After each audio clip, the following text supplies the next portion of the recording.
Hello and welcome to a new team review. Today we're going to take a look at Zamazenta, which just came out, I don't know, like a few hours ago.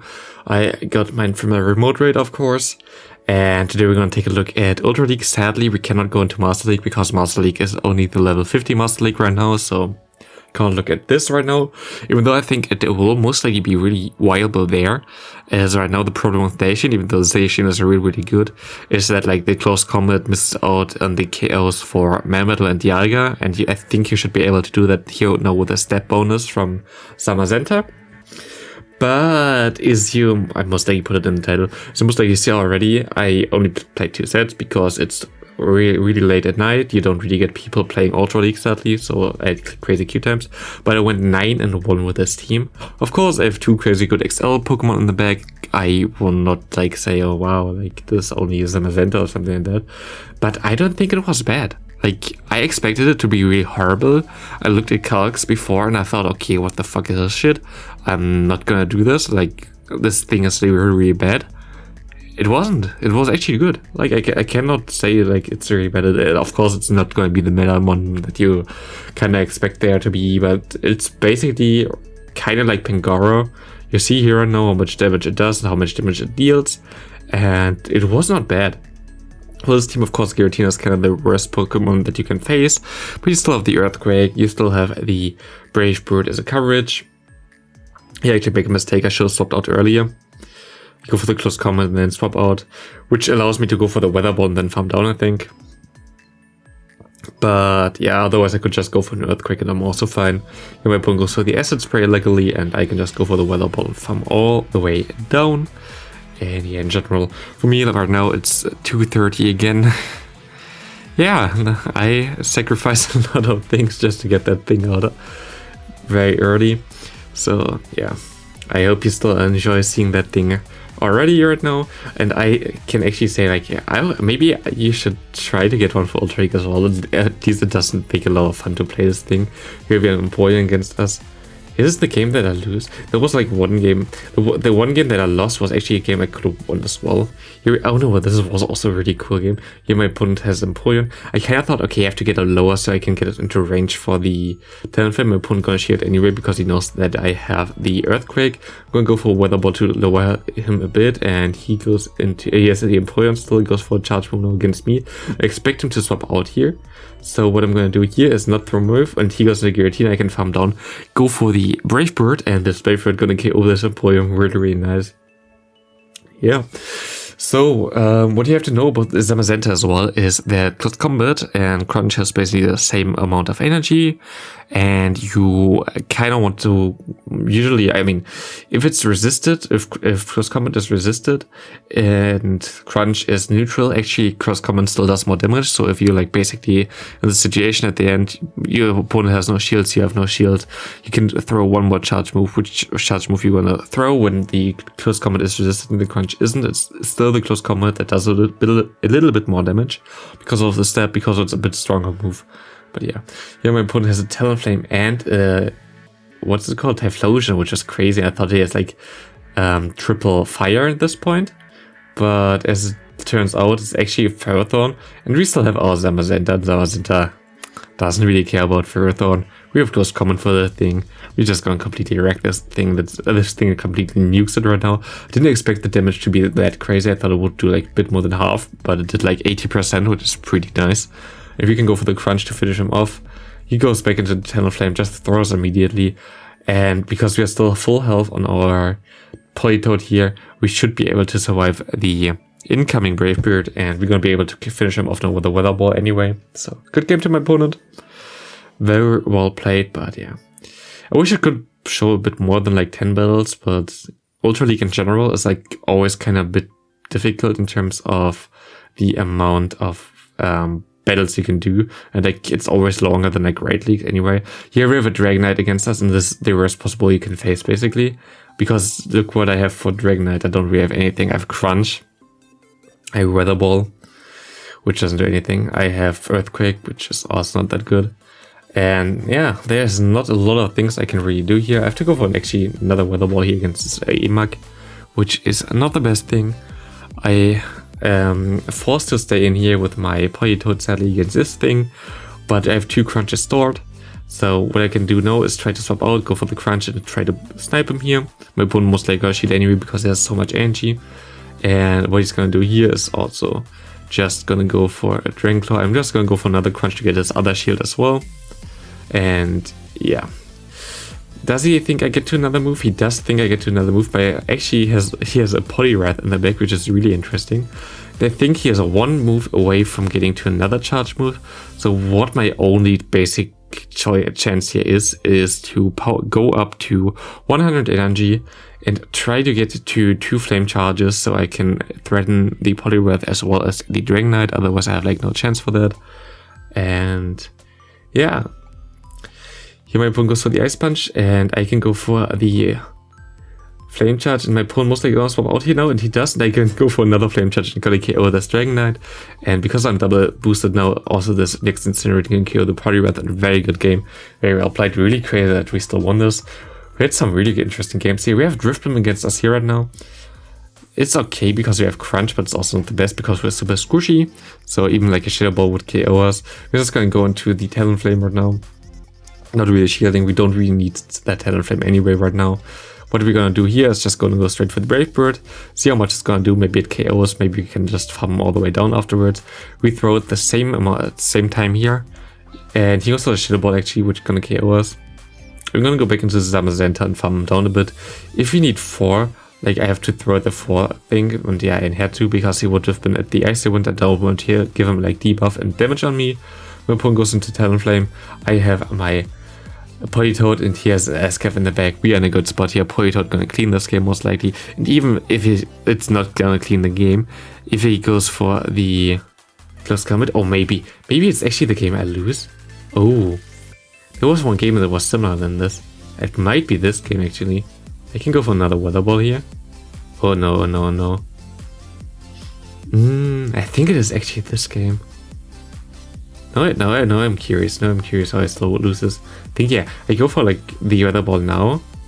And I'm gonna try to get to my move here. But he throws perfectly, like I couldn't go for a charge move there. And he goes for the Brave Bird. Knowing that I have this Pokemon here. And I have to try to get to the 2 close combats now, and I won't be able to. I have to go for close combat here anyway. I wouldn't survive Brave Bird anyway, as you might have expected. It's fighting type, like... Of course not. So yeah, that was really close but good game. That was the only game I'm gonna lose. So everything else gonna be wins. As against Cresselia as well. Cresselia is of course a bit trickier. Cresselia, Psychic type. But we have Crunch, we're gonna do a lot of damage here. And I'm actually gonna take this. I'm just gonna shield and I'm fine with that. This whole scenario anyway, I can go for another Crunch. I think I'm gonna go for 1 more move and then swap out. For 2 more moves and then swap out and perfectly catch the move onto my Talonflame. Basically, the Cresselia is useless now. My opponent goes into Steel type, which is interesting, but Melmetal has at least some play against my Talonflame anyway. And we're gonna see him go for the Rock Slide. The Rock Slide not gonna do anything really. We're gonna shield here, as we're gonna do more damage with the Incinerate anyway, which might put him into range for Politoad to farm down after 1 Weather Ball. That was basically my thought process here, and I don't know if it's gonna work out. I try to wait until he throws his superpower maybe, so I can definitely guarantee the KO. But he goes to the Rock Slide. Clever play.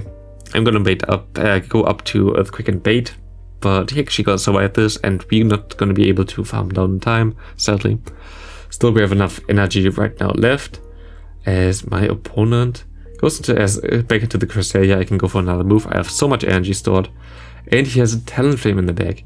And now I'm just gonna throw my move after every 2 mud shots, because then he only wins like 1 turn every time, and I don't give him a chance basically to come back from this.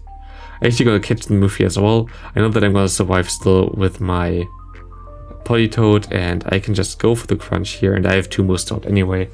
I can go for the close combat afterwards if I want to. Yeah, I do that, and this is gonna be a good game. But yeah, in general, like, this team worked really well, and I didn't expect it to be the case. This was actually the first battle I battled with this team. Again, like, battles are in random order, like, I don't know which battle is when. This is the first battle I definitely played, I remember his name. I did a Poliwrath against us, which was kinda bad. Especially a Hydro Pump 1, he goes into Bombers now. But yeah, in general, this team was pretty decent, and yeah. It's right now again a bit difficult for me to commentate. It's 2:40 now for me after midnight, so I would appreciate if you could like the video, if you like that I bring the content basically at a very interesting time for me, and in general as one of the fastest out there. As yeah, it's tough sometimes, but right now I don't really have anything else to do anyway, so like why not stay up till 3 AM to make a video about a new legendary Pokemon in Ultra League. Couldn't imagine anything better.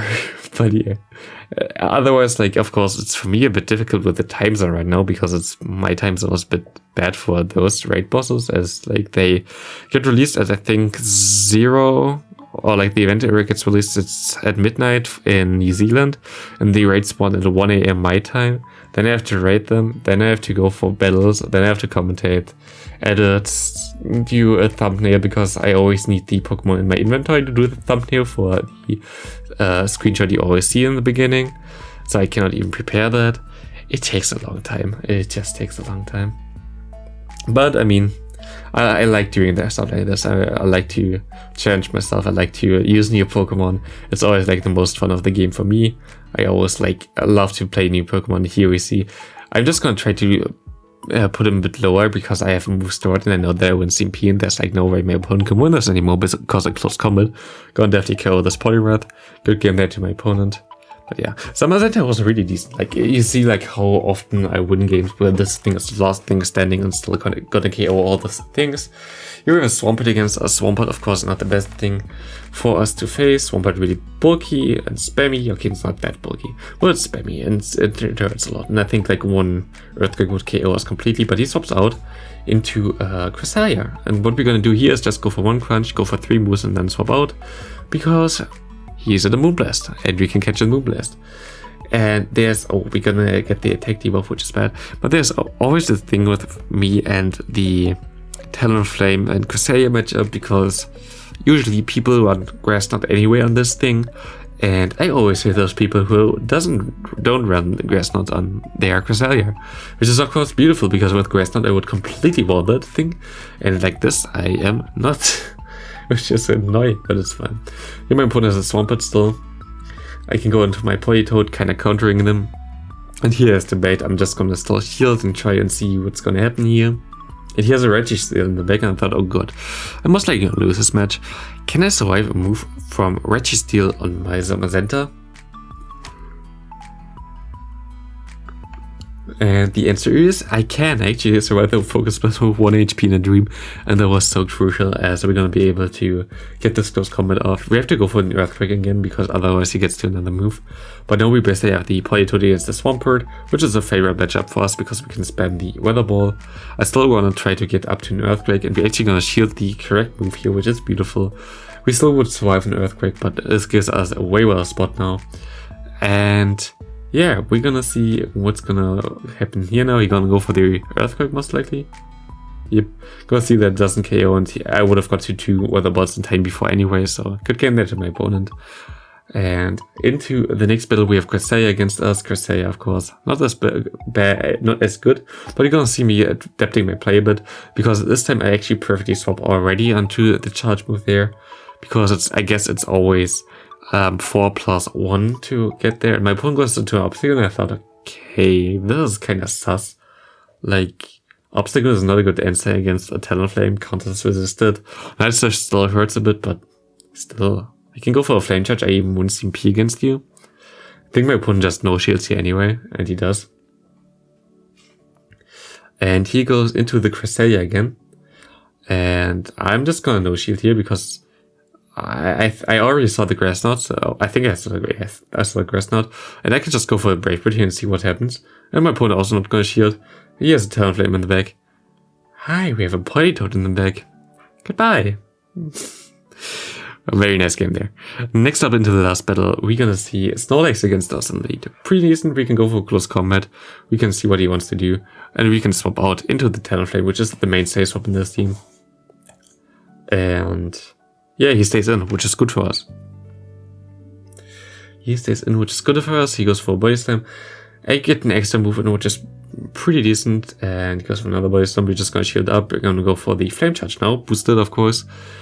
And I want to see what my opponent gonna try to do now. They are just not doing anything. I can go for another flame charge. Gonna be able to put him low, but not KO. We have to shield now. And the body slam would hurt, of course. And he has a Clefable, and I thought, okay, this is most likely double charm team. We should be good. But it's actually not. It is a dark type in the back with Umbreon. And Umbreon against Zamazenta, I mean, easy peasy. Why I'm gonna go for the close combat immediately, even though like he could have only the last resort, is because of the potential Psychic he could have, which most likely one-shots us from this range anyway.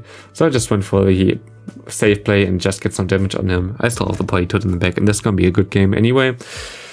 So yeah, thanks all for watching for this video. I hope you enjoyed that. It's always a lot of fun for me to get this, but it's also like a lot of work, and it's always at like times where it's not as easy. So I would appreciate if you like this video, as it always helps the video to gain more growth and get suggested to other people. Other than that, I hope you have a great rest of your day. I hope it's not like 3 AM for you right now. If it is, write it in the comments, and see you next time.